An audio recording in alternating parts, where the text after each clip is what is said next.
আজকে তোমাদের সাথে ভেক্টর অধ্যায়ের একটি গুরুত্বপূর্ণ টপিক ডট গুণফল এবং ডট গুণফল দিয়ে কীভাবে কোণ নির্ণয় করা যায় সেই বিষয়ে আলোচনা করব। প্রথমে দেখো যে একটা ভেক্টর দেওয়া আছে এ ভেক্টর এবং বি ভেক্টর। এ ভেক্টরের মান দেওয়া আছে, বি ভেক্টরের মান দেওয়া আছে। এই দুইটা মান থেকে কিভাবে ডট গুণফল নির্ণয় করা যায় প্রথমে আমরা তা দেখব। দেখো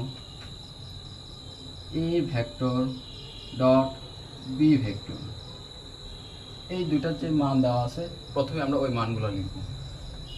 এই ভেক্টরের মান দেওয়া আছে 2i প্লাস জে মাইনাস কে ডট বি ভেক্টরের মান দেওয়া আছে i minus 2j minus 3k। ভেক্টরের ডট গুণফল নির্ণয়ের ক্ষেত্রে প্রথমে মনে রাখতে হবে যে প্রত্যেকটা একক ভেক্টরের সহগগুলো গুণ হবে। এখন কোন সহগের সাথে কোন সহগ গুণ হবে? যে একই ভেক্টর অর্থাৎ সিমিলার যে একক ভেক্টরগুলো আছে ওই সিমিলার একক ভেক্টরের সহগগুলো পরস্পরের সাথে গুণ হবে।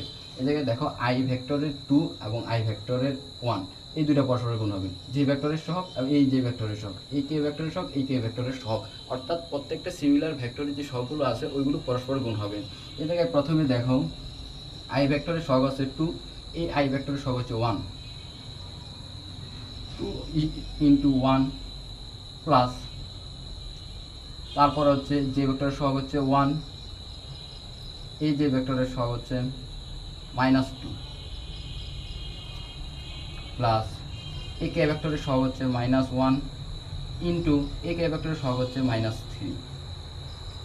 এই প্রত্যেকটা ভেক্টরের যে সহগগুলো আছে ওই সহগগুলো পরস্পরের সাথে গুণ দিলাম। এবার ক্যালকুলেশন করি। 2 ইন্টু 1 ইকুয়াল হচ্ছে 2, আর প্লাসে মাইনাসে মাইনাস, 2 ইন্টু 1 ইকুয়াল হচ্ছে 2। এই জায়গায় যদি দেখি মাইনাসে মাইনাসে প্লাস, 3 ইন্টু 1 ইকুয়াল হচ্ছে 3। প্লাসের 2 থেকে মাইনাসের 2 যদি চলে যায় তাহলে থাকে প্লাসের 3। উত্তর হচ্ছে +3। অর্থাৎ এ ভেক্টর ডট বি ভেক্টরের মান আমরা পেলাম +3। এখন যদি আমরা নির্ণয় করি যে ডট গুণফল থেকে কীভাবে কোণ নির্ণয় করা যায় ওটা যদি আমরা দেখি তাহলে দেখব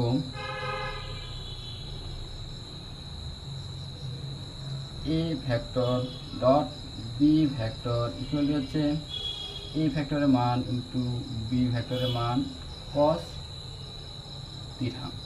A vector dot B vector equal হচ্ছে এ বি cos থিটা। এই জায়গায় এটা হচ্ছে এ ভেক্টরের মান, বিটা হচ্ছে বি ভেক্টরের মান। এই জায়গায় দেখো আমরা আলাদা করে এ এবং বি ভেক্টরের মানটা নির্ণয় করি। তো এখানে যদি নির্ণয় করি, এখানে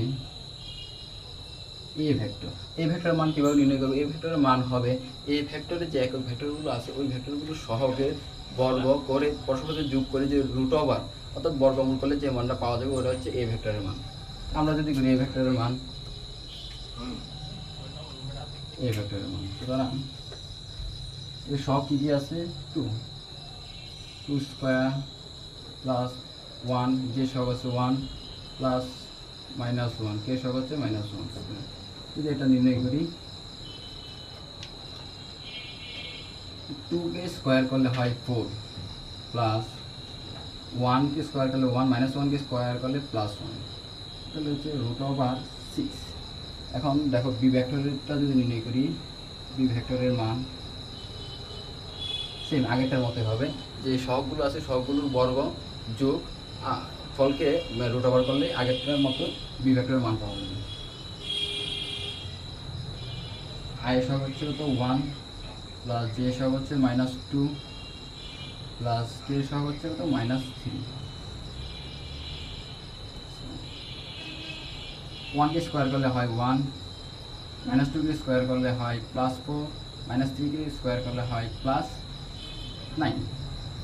এটা যদি আমরা ক্যালকুলেশন করি √14, তাহলে দেখো এর মান পাইলাম, বির মান পাইলাম। এই জায়গায় যদি এ এবং বির মানটা বসাই, আর এ ভেক্টর ডট বি ভেক্টরের মান দেওয়া আমরা আগেই পাইছি যে 3, তাহলে আমরা cos থিটা থেকে থিটার মান নির্ণয় করা একবারে ইজি।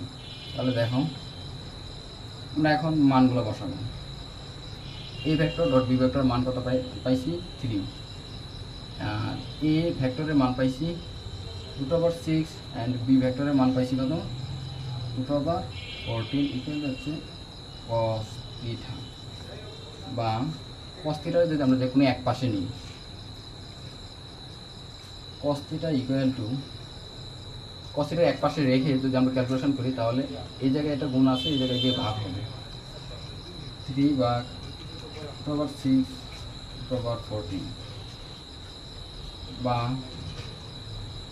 থিটা ইকুয়াল টু কস, এই জায়গায় কস থিটা, এই ওই জায়গায় যদি কস নেই তাহলে ইনভার্স নিয়ে যাবে, কস ইনভার্স 3/√6 ইন্টু √14। এটা হচ্ছে থিটার মান। আচ্ছা, এটা হচ্ছে A vector dot B vector